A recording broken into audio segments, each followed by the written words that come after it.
Obama truth, philosophy. Number 2, ACORN. Now, before we start, I have no problem with a group that wants to register voters. A group that wants America to run the way it's supposed to be run. Free, participatory, all-inclusive. Couple of problems with that.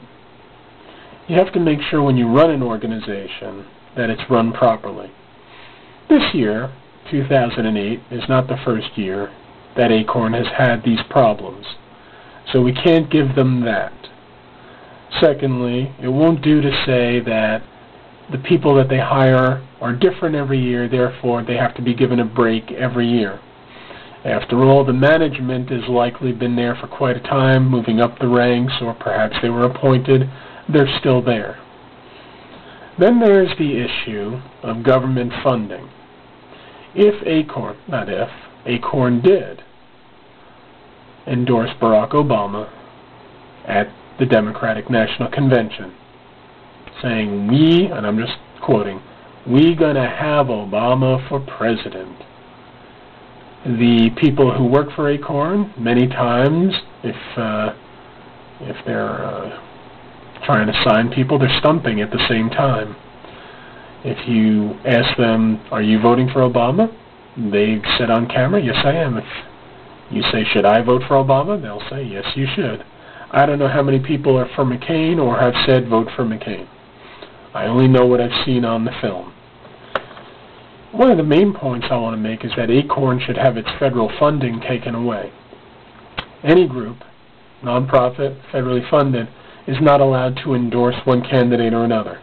A Christian church cannot endorse McCain, Reverend Wright's church is not allowed to endorse Obama, and ACORN is not allowed to endorse anyone. Therefore, their federal funding should disappear. How does this relate to Obama? Well, we know the story that he was a lawyer for ACORN at a certain point in time for a certain amount of time. That's not really a big issue. Or that he took some training, or he did some training, or he worked as a community organizer. ACORN, the CO stands for community organizer. There are the links. One of the problems here is the philosophy, which is do whatever you have to do to get votes. That's not what we're looking to do. We have heard, said, thought Barack Obama does whatever he needs to do to get votes. Does John McCain? I'm sure he does. Is it equitable? Who can say? Who can say what is actually equitable without all the stats or the mindsets? I will say this. ACORN having so many problems in so many states, verified, stacks and stacks of bad voter registrations, people coming forward to say that they registered many times or registered many people many times, Barack Obama having been part of that organization in some fashion or other, saying nothing or very little about it. Very little. I know he doesn't want to call attention to himself, plus he's probably going to try to support his group. I guess all of that stuff is okay. My main problem is there seems to be an underlying effort to deny that ACORN is doing anything wrong. And what we have to watch out for is denial. We don't want to see that because that leads us to think that we're being deliberately misled. And this is where we start going down the road of what is the philosophy of a person.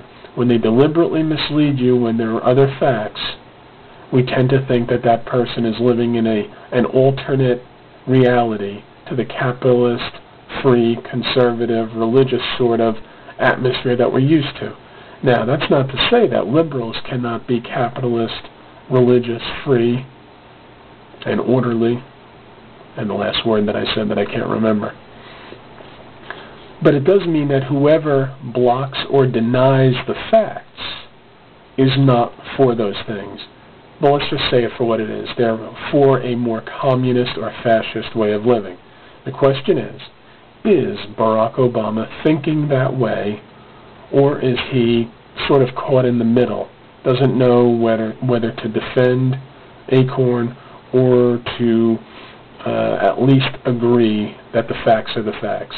The longer this goes, with him not saying much of anything, and the campaign itself denying as much as possible, the more we're going to have to think twice about what Barack Obama's philosophy is.